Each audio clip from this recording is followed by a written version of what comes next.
एक मुलज़म को एक बैग के साथ गिरफ़्तार किया जिसने अपना नाम साहिर हसन वल्द साजिद हसन बताया।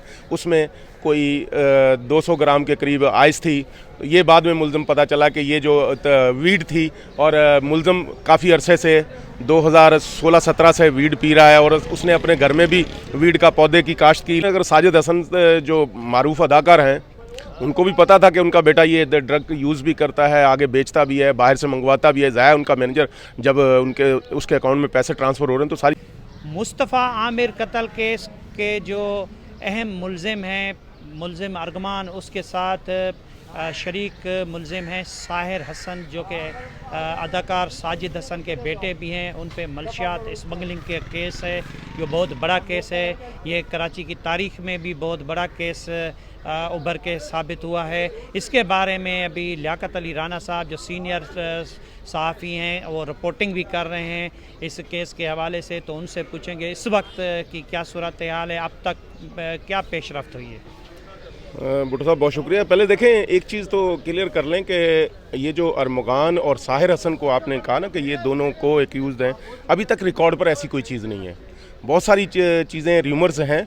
साहिर हसन को जो इंटरिम चलान पुलिस ने पेश किया था, वो बड़ा अजीब सा था, जिसको रिजेक्ट करके वापस किया गया। अब दोबारा अभी तक इंटरिम चलान पेश नहीं किया। उस चलान में सिंपल सा ये लिखा था कि एक मुलज़म को एक बैग के साथ गिरफ़्तार किया जिसने अपना नाम साहिर हसन वल्द साजिद हसन बताया। उसमें कोई 200 ग्राम के करीब आइस थी। ये बाद में मुलज़म पता चला कि ये जो वीड थी, और मुलज़म काफ़ी अरसे से 2016-17 से वीड पी रहा है और उसने अपने घर में भी वीड का पौधे की काश्त की, लेकिन वो बाद में उस पर जो मामला थे आगे ना बढ़े तो उसने वो सिलसिला शुरू कर दिया। वो बाहर से कैलिफोर्निया से ये वीड मंगवाता था और वो पीता रहा। ये तो है इंटरिम चलान, जिससे लगता है कि पुलिस इस केस का बेड़ा गर्क कर रही है। पुलिस चाहती नहीं है कि मुलज़म को सज़ा हो या असल जो मुलज़मान हैं वो सामने आ सकें।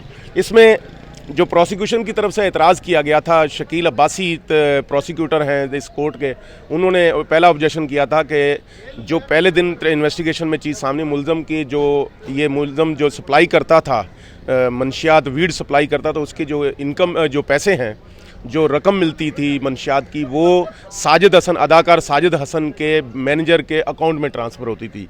उसको मुलज़म नहीं बनाया गया, उसका नाम इंटरिम चलान में नहीं। फिर ये मुलज़म साहिर हसन जो है मंशियात कहाँ से ख़रीदता था, उसकी पेमेंट कैसे होती थी, किस बैंक अकाउंट से पेमेंट होती थी, और किस किस को आगे सप्लाई करता था, और उसकी पेमेंट किस तरह रिसीव करता था, ये कहीं भी चलान में नहीं। और वो जो पेमेंट ड्रग ये बेचता था आगे बाहर से स्मगल करने के बाद, ये सुना है कि यहाँ बड़े बड़े कुछ वज़रा के बच्चे भी हैं, कोई साबिक वज़रा के, कोई अरकान असम पार्लियामेंट के भी बच्चे हैं, कुछ बड़े बड़े ताजरों के, बिजनेसमैनों के भी बच्चे इसमें हैं तो डिफेंस में, जो कि जिनको वो ड्रग सप्लाई करता था। किसी का नाम नहीं दिया। अब दोबारा कल गुज़िश्ता रोज़ इसकी समाअत थी तो आईओ अदालत में पेश नहीं हुआ।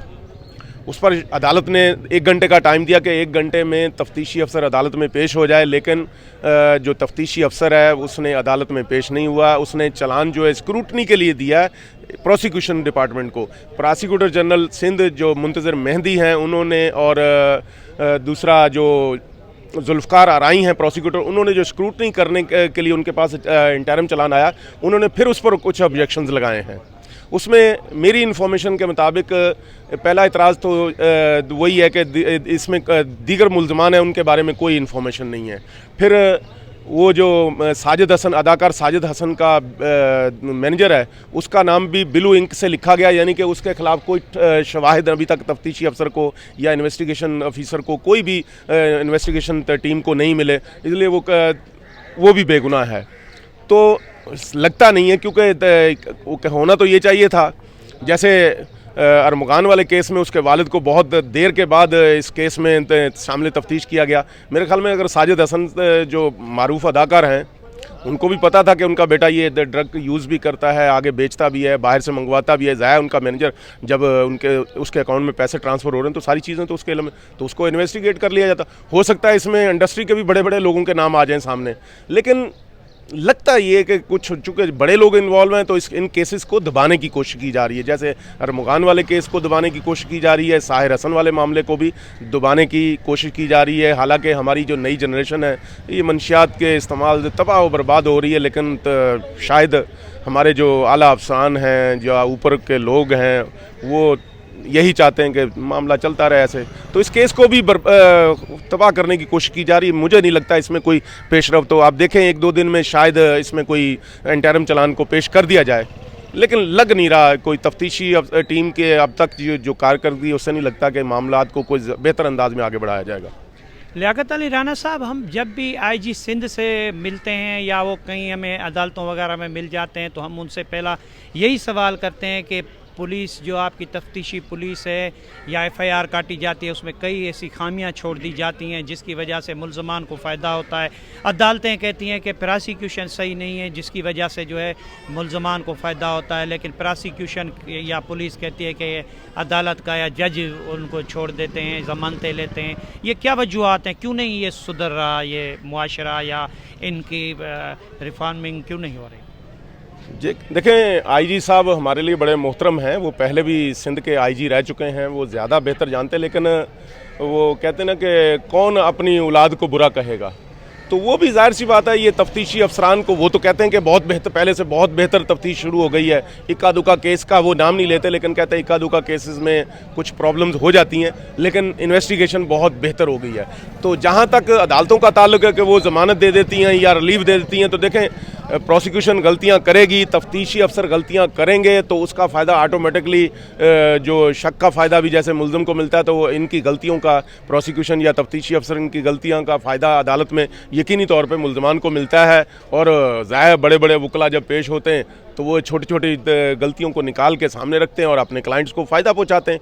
तो मेरे ख्याल में अदालतों को ब्लेम करना मुनासिब नहीं है, क्योंकि अदालतें एविडेंस पे चलती, वो ये थोड़ी करती हैं कि बाहर ये टीवी पे ये चल रहा, अखबार में ये चल रहा। उनके सामने तो एक आप कोई रिटर्न में एविडेंस रखें, कोई एविडेंस देंगे, दस्तावेज सबूत देंगे, तो वो आप उस पर फैसला करेंगे। तो ये मेरे देखें तफ्तीश में बेहतर होना, तफ्तीशी अफसरान का जो उसको मेरे ख्याल में मज़ीद बेहतरी की गुंजाइश है और होनी चाहिए। नए कह रहे थे आईओज़ भी भर्ती हो रहे हैं तो होना चाहिए। एक तो कुछ आईओज़ का ये भी शिकायत रहती है कि उनको फ़ंड ही नहीं मिलता, वो अपनी जेब से खर्चा करते रहते हैं, लेकिन उनको पुलिस डिपार्टमेंट की तरफ से फ़ंड नहीं मिलता। तो मेरे ख्याल में एक मुझे लगता है कि जब एफआईआर दर्ज होना शुरू होती ना, जो एफआईआर दर्ज करता है अफसर, पुलिस का अफसर, वहाँ से वो मुल्ज़मान को फ़ायदा पहुँचना शुरू हो जाता है। वो वहाँ एफआईआर में कोई ना कोई ऐसी चीज़ें गलतियाँ कर देता है जिससे अदालत में जाके मुल्ज़िम को फ़ायदा होता है। तो ये जब तक इन चीज़ों पर तवज्जो नहीं दी जाएगी, आईजी साहब बहुत अच्छे हैं, वो पहले भी उन्होंने बड़ा अच्छा काम किया है, पुलिस सिंध की पुलिस को बड़ी अच्छी तरह जानते हैं, कराची के हालात को सबको जानते हैं, लेकिन वो अपने सबॉर्डिनेट की तरफ थोड़ा तवज्जो दें। क्योंकि देखें, अगर मुस्तफ़ा आमिर केस वाला जिसका हमने उनसे सवाल भी किया था, तो उसमें उनके एक डीआईजी पे बड़े इल्ज़ामात हैं, मामला देखें उस केस में तो एक डीएसपी ज़ख्मी हुआ, वो बेचारे को गवाह तक नहीं बनाया गया। ज़ाहिर एक रेड मारा है तो वहाँ उस केस का वो गवाह तो होना चाहिए था ना, आज तक उसका पता ही नहीं डीएसपी का या कांस्टेबल का जो ज़ख्मी हुए थे। तो ये सूरत हाल थोड़ा सा है, पुलिस की और प्रोसिक्यूशन की गलतियाँ तो होती हैं जिसका फ़ायदा मुल्ज़मान उठा रहे हैं। जी, आपने यही सुना कि अगर पुलिस की और प्रोसिक्यूशन की गलतियां ना हो तो काफ़ी हद तक जो मुल्ज़मान हैं उनको सज़ा मिल सकती है, उनके ख़िलाफ़ कार्रवाइयाँ हो सकती हैं। यही कमी है यहाँ पे जिसकी वजह से जो है मुल्ज़मान को फ़ायदे मिल जाते हैं, फिर अगली बार एक और वक़्वा हो जाता है। शुक्रिया।